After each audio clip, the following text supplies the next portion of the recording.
സുമേന്ദർ തിരിച്ച് അയോധ്യയിലെത്തി. മോഹലാസ്യത്തിൽ നിന്നും ഉണർന്ന ദശരഥൻ സുമേന്ദ്രരോട് രാമൻ എവിടെയാണെന്ന് ചോദിച്ചു. രാമൻ വനവാസത്തിന് പോയ കാര്യവും ലക്ഷ്മണകുമാരനും സീതാദേവിയും കൂടെ പോയിട്ടുണ്ടെന്ന വസ്തുതയും സുമേന്ദ്രർ വിവരിച്ചു. ദശരഥൻ ഹാ രാമ, ഹാ സീതേ, ഹാ ലക്ഷ്മണ എന്ന് വിളിച്ചുകൊണ്ട് കരഞ്ഞു. ഇത് കേട്ട് കൗസല്യയ്ക്കും മറ്റു സ്ത്രീകൾക്കും ദുഃഖമടക്കാൻ കഴിഞ്ഞില്ല. അവർ വാവിട്ടു നിലവിളിച്ചു പോയി. എങ്ങും ശോകമുഖമായ അന്തരീക്ഷം. എല്ലാവർക്കും താങ്കളുടെ പ്രവൃത്തികളിൽ ഉദാസീനത. ദശരഥൻ ആ രാത്രി മുഴുവനും കരഞ്ഞു കഴിച്ചുകൂട്ടി. പണ്ടൊരിക്കൽ സരയൂ തീരത്ത് താൻ വേട്ടയാടിക്കൊണ്ടിരുന്നപ്പോൾ അബദ്ധത്തിൽ ശ്രവണൻ എന്ന ഒരു മുനികുമാരനെ അമ്പു ചെയ്തു കൊന്നപ്പോൾ കണ്ണുകാണാത്ത അവൻ്റെ വൃദ്ധമാതാപിതാക്കൾ പുത്രദുഃഖത്താൽ നീയും മരിക്കുമെന്ന് ശപിച്ച സംഭവം കൗസല്യയോടും അദ്ദേഹം പറഞ്ഞു. ആ വിധി ഇപ്പോൾ സംഭവിച്ചിരിക്കുന്നു. ഹാ രാമ, ഹാ സീതേ, ഹാ ലക്ഷ്മണ, നിങ്ങൾ ഇത്രയും വേഗം എന്നെ വിട്ട് പിരിഞ്ഞല്ലോ. ദശരഥൻ സങ്കടം സഹിക്കാനാവാതെ ബോധം നശിച്ച് നിലം പതിച്ചു.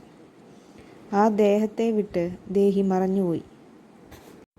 പുത്രന്മാരാരും സമീപത്തില്ലായിരുന്നതിനാൽ അവർ എത്തും വരെ മൃതദേഹം കേടുവരാതിരിക്കാൻ ഒരു എണ്ണത്തോണിയിൽ കിടത്തി.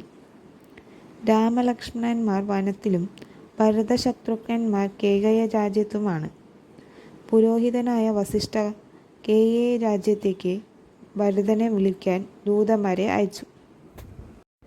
ദശരഥ മഹാരാജാവിൻ്റെ അകാലചാരമ വാർത്തയറിഞ്ഞ് സാമന്ത രാജാക്കന്മാരും എത്തിച്ചേർന്നു.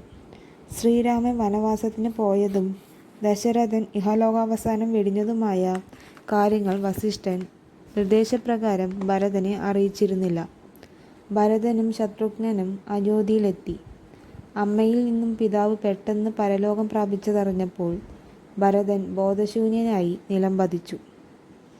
കൈകേയി പരിഭ്രമത്തോടെ ഭരതൻ്റെ മുഖത്ത് പനിനീർ തളിച്ചപ്പോൾ ബോധം തെളിഞ്ഞു. അവിടെ നടന്ന കാര്യങ്ങൾ മുഴുവൻ കൈകേയി പുത്രനോട് പറഞ്ഞു. സന്തോഷത്തോടെ തലയോടിക്കൊണ്ടിരുന്ന അമ്മയുടെ കൈകൾ തട്ടിത്തെറിപ്പിച്ചുകൊണ്ട് ഭരതൻ കോപാന്തരനായി ഗർജിച്ചു. കൈകേയിയെ ക്രൂര വാക്കുകളാൽ ശകാരിച്ചു. ഭരതൻ കൗസല്യദേവിയുടെ സമീപം ചെന്ന് തനിക്ക് രാമനെ കാട്ടിലേക്ക് അയച്ച ഈ മഹാപാവത്തിൽ പങ്കില്ലെന്നും അതേക്കുറിച്ച് അറിവുണ്ടായിരുന്നില്ലെന്നും പറഞ്ഞു. ഭരതൻ വസിഷ്ഠ മഹർഷിയെ ചെന്നു കണ്ടു.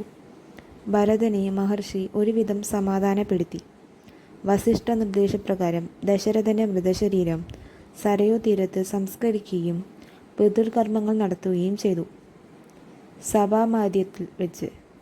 തുടർന്ന് രാജാവായി രാജ്യം ഭരിക്കണമെന്ന് വസിഷ്ഠനും മന്ത്രിമാരും മറ്റും ഭരതനോട് ആവശ്യപ്പെട്ടു.